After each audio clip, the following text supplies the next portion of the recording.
బాధ్యత కలిగిన సీఎంకి లేదా కొంత బాధ్యత లేకుండా కేవలం ఎన్నికలు ఓట్లు రాజకీయాలు అంటూ గత సీఎం వ్యవహరించిన తీరుకి చాలా తేడా స్పష్టంగా కనిపిస్తోందా అంటే అవుననే సమాధానమే చెప్పచ్చు. ఎలా అంటే తాజాగా జరిగినటువంటి సీఎం అధ్యక్షతన ఏదైతే కలెక్టర్లు జిల్లా ఎస్పీలతో జరిగినటువంటి దిశానిర్దేశం సదస్సులో చాలా తేడా స్పష్టంగా కనిపించేసింది. చాలామంది అన్నారు 1995 నాటి చంద్రబాబును చూస్తున్నామంటూ కూడా చాలామంది కలెక్టర్లు బయటకు వచ్చి మాట్లాడిన సందర్భం కూడా మనం వార్తల్లో కథనాల్లో చూసాం. ఎందుకంటే ఎంత స్పష్టంగా తెలిసింది అంటే సర్వం నేనే అనే పరిస్థితి నుంచి లేదు అంతా మనం అనే పరిస్థితి క్లియర్ కట్గా ఎస్టాబ్లిష్ అయింది.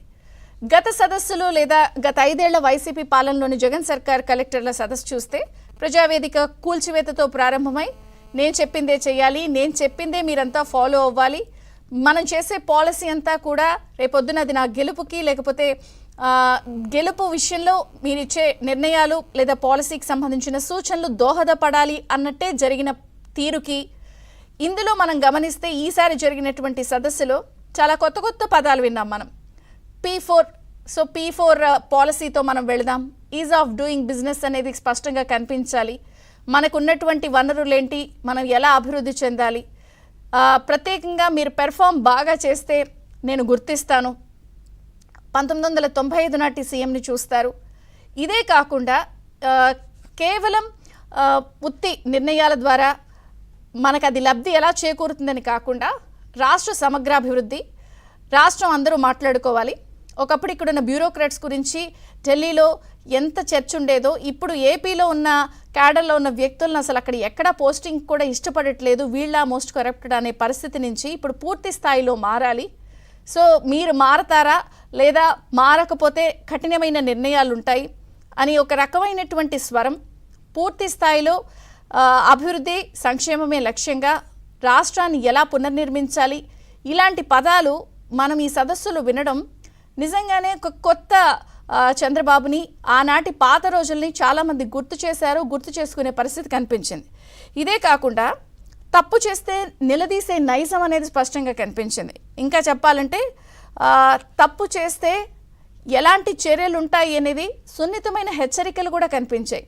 ఇదే కాకుండా పూర్తి స్థాయిలో డ్యూటీ మైండెడ్తో ఉండాలి, ఆంధ్రప్రదేశ్లో ప్రతి నెల 1వ తేదీన పేదల సేవతో ఉండాలి అనే ఒక కొత్త కార్యక్రమం. ఇవే కాకుండా కలెక్టర్లకు జవాబుదారీతనం ఉండాలి. ఎందుకంటే రెవెన్యూ చీఫ్ సెక్రటరీ సిసోడియా గారికి వచ్చినటువంటి భూ కబ్జాలు భూ వివాదాల కంప్లైంట్స్ విషయంలో కూడా చాలా సమగ్రమైన చర్చ, నిన్న ఆయన చేసినటువంటి కామెంట్స్ కూడా చాలా చర్చనీయాంశంగా మారాయి. ఈ విషయంలో కూడా కొంత జవాబుదారీతనం ఉండాలి, సూచనలను అమలయ్యే విధంగా ఉండాలి. కలెక్టర్లు లేకపోతే అధికారులు కేవలం ఆఫీస్కే పరిమితం కాకుండా ప్రజాక్షేత్రంలో తిరిగి ప్రజలకు ఎటువంటి అవసరాలు ఉన్నాయో స్పాట్ డెసిషన్స్ తీసుకోవాలి.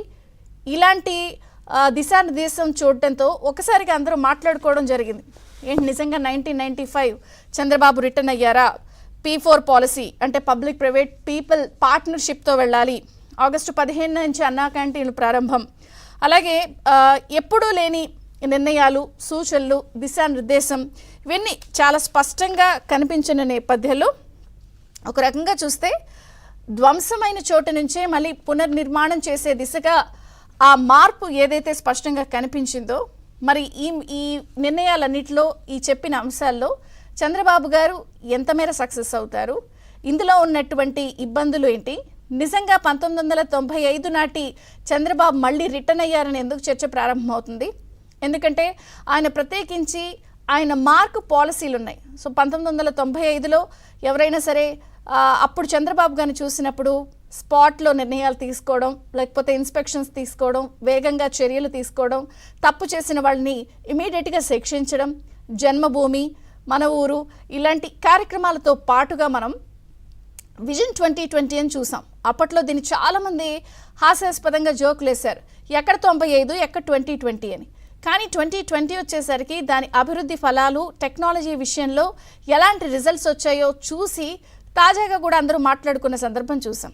ఇప్పుడు కూడా మళ్ళీ అక్టోబర్ 2న వికసిత్ ఏపీ 2047 విజన్ డాక్యుమెంటరీ కూడా రూపొందుతుంది.